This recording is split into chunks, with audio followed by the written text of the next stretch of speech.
We are now going to use Illustrator swatch libraries. Those swatch libraries are a collection of preset colors such as Toyo and others, as well as thematic libraries such as Earth Tone and Ice Cream. Illustrator has default swatch libraries that appear as separate panels and can't be edited when you open them.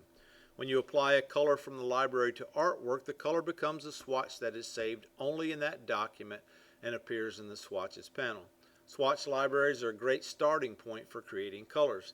Let's apply a color from a library to the artwork, shall we? Choose Window, go down here to Swatch Libraries at the bottom, and we're going to select Neutral. You see that we have this box that will open up. With the Selection tool, if you will click the darker gray shape covering the mouth of the snowboarder. In the neutral panel, find a lighter beige color.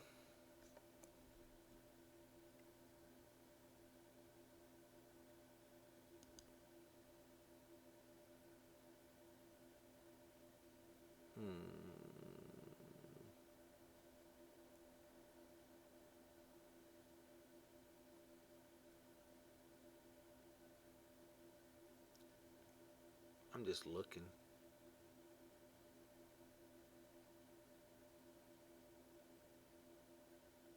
I like that one. No, that's not good. Let's do that one. I don't know if we're going to change this.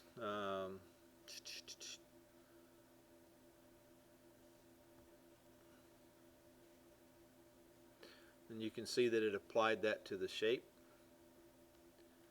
Click the fill box in the properties panel. Click the new swatch. And we're going to type some numbers in. We're going to click beige, B-E-I-G-E. And let's type some numbers in.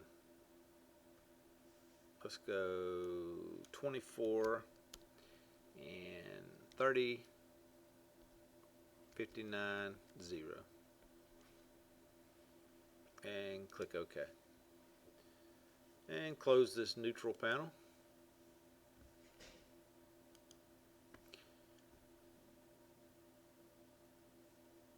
You should now see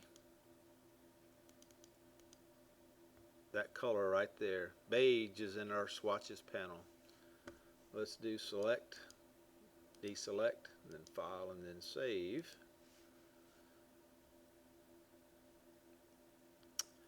We're now going to work on creating and saving a tint of a color. A tint is a lighter version of a color. You can create a tint from a global process color like CMYK or a spot color.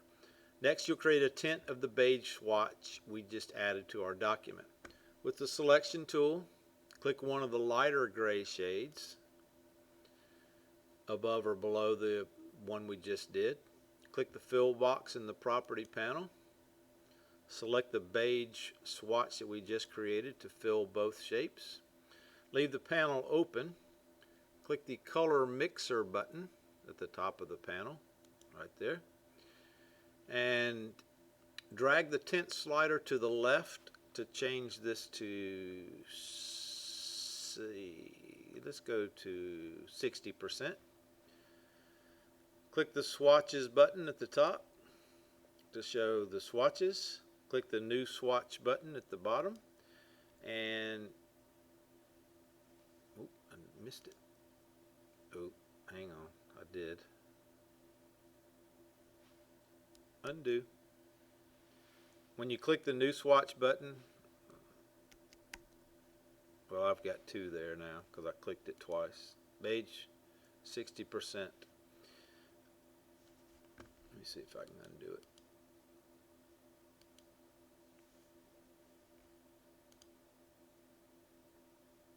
Beige, well, I still got it. Beige, 60%. Doesn't matter if you have two. And you can see that this one is a little bit lighter at 60% of the color of the other one. So let's select, deselect, file, and save. And that's how you create a tint. So now we're going to copy appearance attributes. We're going to use the eyedropper tool, and we can copy appearance attributes such as text formatting, fill, and stroke from one object to another. This can speed up your creative process. So choose View and then Fit All in Window. Use the Selection tool and Shift and click the two light gray shapes on this far right one. So click one, hold down the Shift key, and click the other one. Select the eyedropper tool.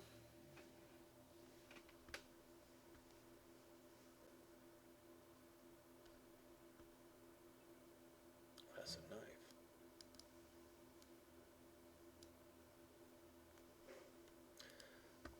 Select the eyedropper tool. Click in the same shapes on the snowboarder's face that we applied the tint to. See, when you click there, it applied them over here. The once gray shapes now have the attributes of the tint filled shapes on the left artboard. Select the Selection tool, select, deselect, File, and save. We're going to now create a color group. You can save colors in color groups consisting of related color swatches in the Swatches panel. Organizing colors by use, such as grouping all colors for a logo, can improve organization and efficiency, as you'll soon see. In the Swatches panel, there are a few groups by default indicated by folders. Color groups cannot contain patterns, gradients, the none color, or the registration color. Registration is a color that is typically composed of 100% of the four process colors, CMYK, and 100% of any spot color present. Next, you'll create a color group of some of the swatches you've created to keep them organized. Choose Window, Swatches, and that will open the Swatches panel.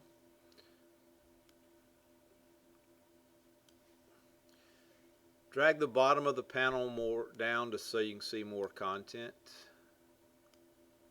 Let's drag that down. Click the swatched name light orange to select it. Pressing the Shift key, click the swatched name beige 60%. Hold down Shift. And that select 5 color swatches that you have right there. Click the new color group. That's this one right here, the folder. And change the name to snowboarding.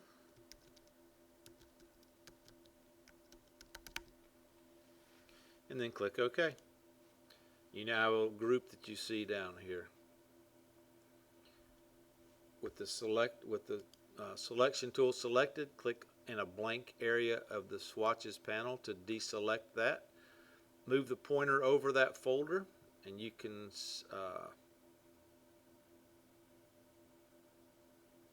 when you put it over that folder, you see that it is now named snowboarding. So each swatch in a color group can still be edited independently by double-clicking a swatch in the group and editing the values in the dialog box. You could also edit the colors in the group together by double-clicking the group folder icon.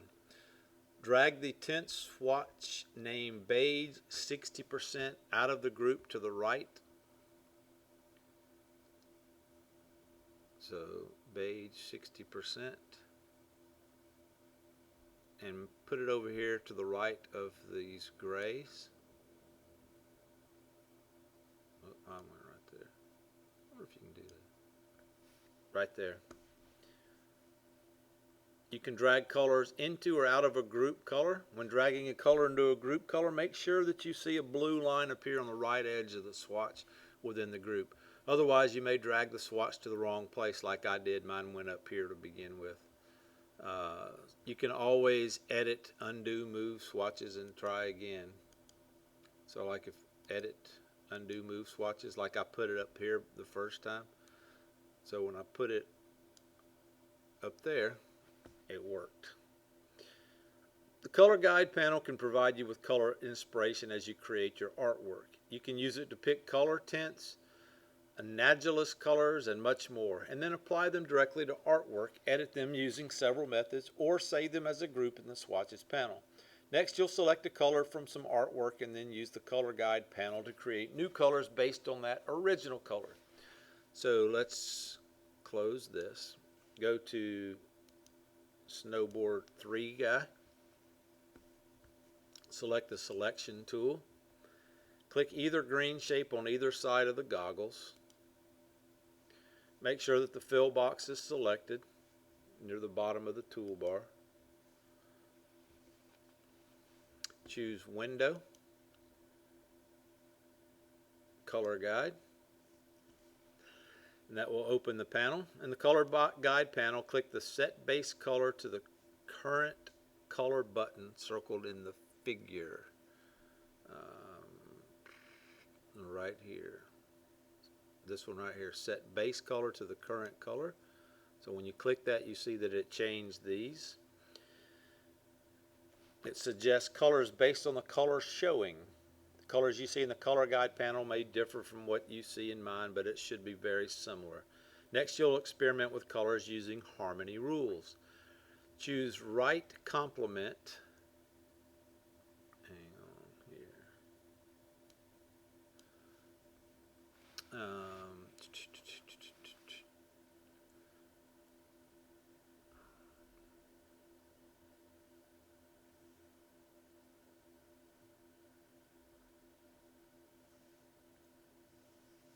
We got to click this arrow. Click that arrow, and we are selecting harmony rules.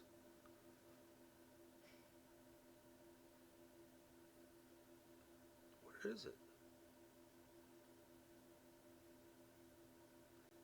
Oh, harmony rules. It says it right there. Harmony rules.